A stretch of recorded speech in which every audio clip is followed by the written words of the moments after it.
Saudara-saudara, kita akan bahas satu tema yang sangat penting, yaitu sejak kapan gereja disebut gereja Katolik.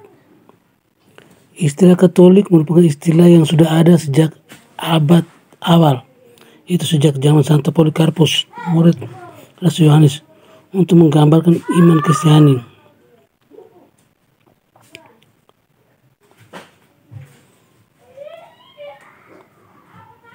Bahkan pada zaman para rasul, sebagaimana dicatat dalam kitab suci Kisah Para Rasul 9:31, menuliskan asal mula kata gereja Katolik, Katolikos, yang berasal dari kata eklesia kata holos, artinya berbunyi selama beberapa waktu jemaat di seluruh Yudea, Galilea dan Samaria berada dalam keadaan damai.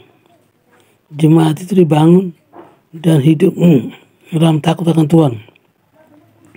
Jumlahnya makin bertambah besar oleh pertolongan dan penghiburan Roh Kudus. Di sini kata holos atau katolikos dalam bahasa Indonesia adalah jemaat, umat seluruh, universal atau jemaat Katolik. Sehingga kalau ingin diterjemahkan secara konsisten, maka Kisah Para Rasul 9:31 bunyinya adalah selama beberapa waktu gereja Katolik di Yudea, Galilea dan Samaria berada dalam keadaan damai. Gereja itu dibangun dan hidup dalam takut akan Tuhan. Jumlahnya makin bertambah besar oleh pertolongan dan penghiburan Roh Kudus. Namun, nama gereja Katolik baru resmi diungkapkan pada awal abad kedua, tahun 107. Ketika Santo Ignatius dari Antioquia menjelaskan dalam suratnya kepada jemaat di Smyrna untuk menyatakan bahwa gereja Katolik adalah gereja satu-satunya yang didirikan Yesus Kristus. Untuk membedakannya dari para heretik pada saat itu yang juga mengaku sebagai jemaat Kristen yang menolak bahwa Yesus adalah Allah yang sungguh-sungguh menjelma menjadi manusia. Ajaran saat itu adalah heresi bid'ah, docetisme dan gnostisisme. Dengan surat tersebut, Santo Ignatius mengajarkan tentang hierarki gereja, imam, dan ekaristi yang bertujuan untuk menunjukkan kesatuan gereja dan kesetiaan gereja kepada ajaran yang diajarkan oleh Kristus. Demikian penggalan kalimatnya. Di mana uskup berada, maka di sanalah pula umat berada. Sama seperti di mana ada Yesus Kristus, maka sana juga ada gereja Katolik. Sejak saat itu gereja Katolik memiliki arti yang kurang lebih sama dengan yang kita ketahui sekarang, bahwa gereja Katolik adalah gereja universal di bawah pimpinan para uskup yang mengajarkan doktrin yang lengkap sesuai dengan ajaran Kristus. Kata Katolik sendiri berasal dari bahasa Yunani Katolikos, yang artinya keseluruhan, universal atau lengkap.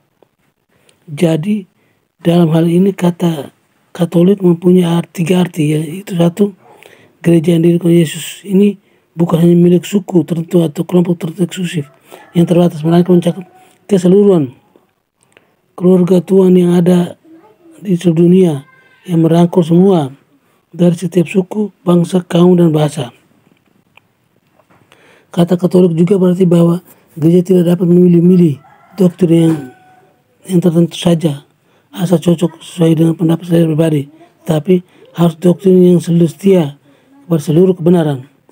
Rasul Paulus mengatakan bahwa hakikatnya seorang rasul adalah untuk menjadi pengajar yang Katolik, yang artinya meneruskan firman-Nya dan sepenuhnya. Tiap-tiap orang Katolik menasihati dan tiap-tiap orang kami ajari dalam segala hikmat untuk memimpin tiap-tiap orang kepada kesempurnaan dalam Kristus. Gereja Katolik adalah gereja yang terus dan di seluruh sepanjang waktu sampai akhir kelak. Maka gereja Katolik disebut sebagai gereja Katolik sebab ia dikaruniakan kepada segala bangsa.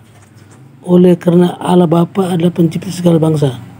Sebelum naik ke surga, Yesus memberikan Allah amanat agung agar para rasul pergi ke seluruh dunia untuk menjadikan semua bangsa murid-muridnya. Sepanjang sejarah gereja Katolik menjalankan misi tersebut, yaitu menyebarkan kabar gembira kepada semua bangsa. Sebab Kristus menginginkan semua orang menjadi anggota keluarganya yang universal. Kini gereja Katolik yang ditemukan dalam semua negara di seluruh dunia dan masih terus mengirimkan para misionaris untuk mengabarkan Injil. Gereja Katolik yang beranggota bermacam-macam bangsa dari berbagai budaya mengabarkan keluarga kerajaan Allah yang tidak terbatas hanya pada negara atau suku bangsa yang tertentu. Namun demikian, nama gereja Katolik tidak untuk dipertentangkan dengan istilah Kristen yang juga sudah dikenal sejak zaman para rasul. Sebab Kristen artinya adalah pengikut murid Kristus, maka istilah Kristen atau menunjukkan bahwa umat yang menamakan diri Kristen menjadi murid Tuhan. Karena manusia belaka, tetapi karena mengikuti Kristus yang adalah Sang Mesias, Putra Allah yang hidup, umat Allah, umat Katolik juga adalah umat Kristen yang justru menghidupi makna Kristen itu dengan sepenuhnya. Sebab gereja Katolik menerima dan meneruskan seluruh ajaran Kristus sebagaimana diajarkan oleh Yesus, oleh Kristus dan para rasul yang dilestarikan oleh para penerus mereka sampai akhir zaman. Oke, sekian dan terima kasih.